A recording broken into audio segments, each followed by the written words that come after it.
my chair at? I've been waiting on this. Come on. Come on.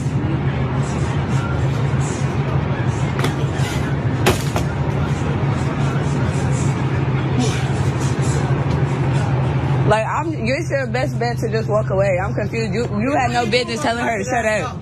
Oh, you did nothing. Come on. I'm waiting on you. Cause what you not about to do is try to get me arrested. So come on, you gotta swing. So that way I'll be justified when I whoop your ass.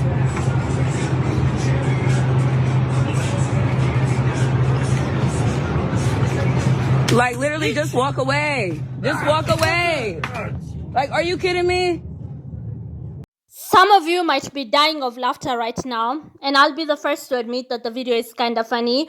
But see, the thing is, the guy in that video is either drunk or just old or both. It could have gone really wrong. Right now, it didn't go wrong, but it could have gone really wrong like it did for this girl who was beat up by a elderly white man who is her neighbor, or this other girl who is only 11 years old, beaten up by a white guy as his wife watched. And let's just get into it. Let's discuss.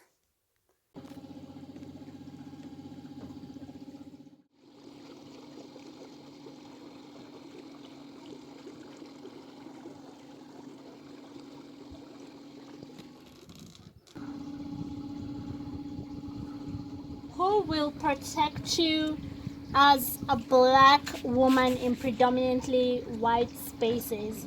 So, number one, white men. White men will protect you faster than anybody else. Number two, black women. Fellow black women will come through for you more than anybody else. And number three, a very low three, it's not like a high three, a low three, black men, which is unfortunate because you would think that they are the first to protect you should something happen. Most of the times when you get attacked as a woman, as a black woman at that, whether it's physical attacks or verbal attacks, and trust you me, the chances of it happening are quite high, unfortunately. I never knew this because I don't come from such a background. I'm a Kenyan, I come from Africa, never lived in predominantly white spaces. I would hear African Americans say it on TV. I could not relate.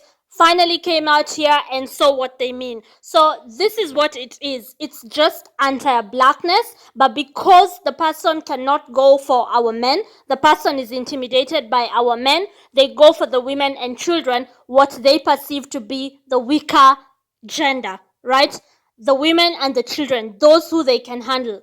It is quite sad, it is cowardly, but as a black woman in predominantly white spaces, expect it. But anyways, as I was saying, most of the times when it happens, whether it's physical or verbal, a black man will be right there next to the aggressor telling you, what did you expect when you talked back?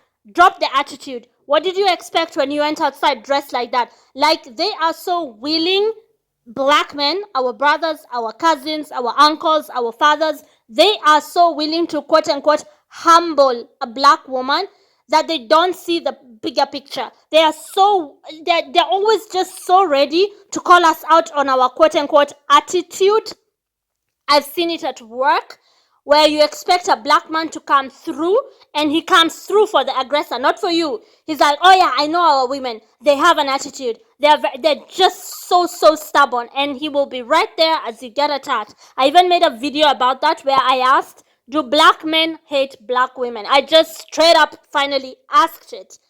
And if you think I'm the only one to point this out, just go on YouTube and search, do black men hate black women? There's hundreds of videos, right?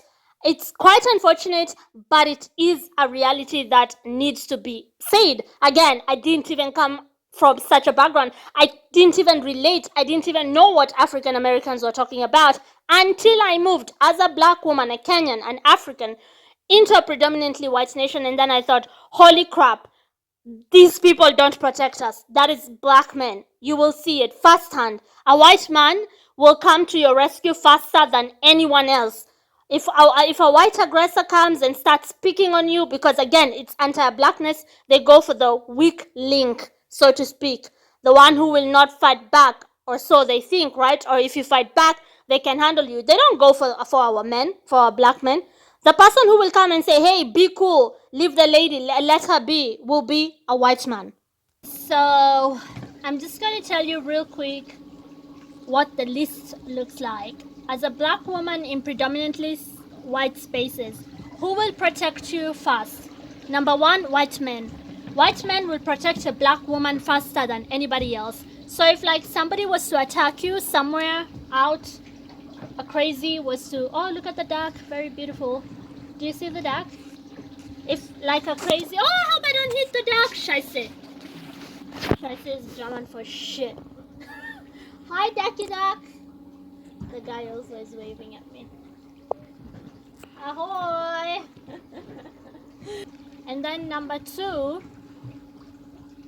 black women, fellow black women. They will come through for you faster than anybody will.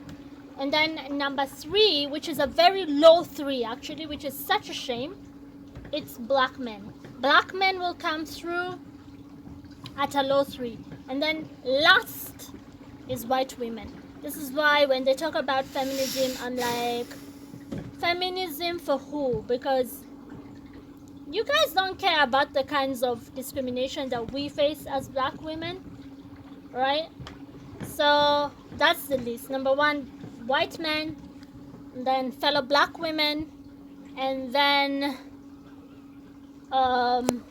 black men but a very low three, and then white women. Black men and white women are very similar in that regard, in that they don't come through for sisters like that. But white men come through for sisters, and then other black women. Did I offend you? Good. Be sure to subscribe to my YouTube channel, Elizabeth Irungu. Thank you for watching.